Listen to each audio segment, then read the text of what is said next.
ఈ రోజు శనైశ్చర అమావాస్య.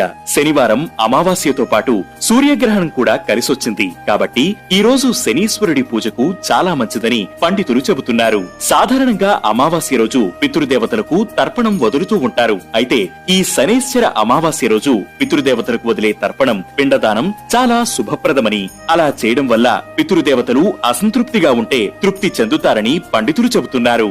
శనైశ్చర అమావాస్య రోజు ఉదయం 4 గంటల నుండి 5:30 లోపు స్నానం చేయాలి. ఈ రోజు రావి చెట్టును పూజించడం, రావి చెట్టు దగ్గర దీపం వెలిగించడం చాలా మంచిది. దీనివల్ల శనిదేవుడి ఆశీర్వాదం లభిస్తుంది. శనైశ్చర అమావాస్య రోజు శనిదేవుడికి ఆవాల నూనెతో తైలాభిషేకం చేస్తే మంచిది. అంతేకాదు ఆవాల నూనె, నువ్వుల నూనె లేదా నల్ల నువ్వులు, మినప్పప్పు దానం చేయడం వల్ల కూడా జీవితంలో ఏదైనా పనులు చేసేటప్పుడు కలిగే అడ్డంకులన్నీ తొలగిపోతాయి. ఓం శం శనేశ్చరాయ నమః అనే మంత్రాన్ని 108 సార్లు జపం చెయ్యాలి. పేదలకు ఆహారం పెట్టడం, అవసరమైన వారికి సహాయం చేయడం వంటివి చేస్తే చాలా మంచిది.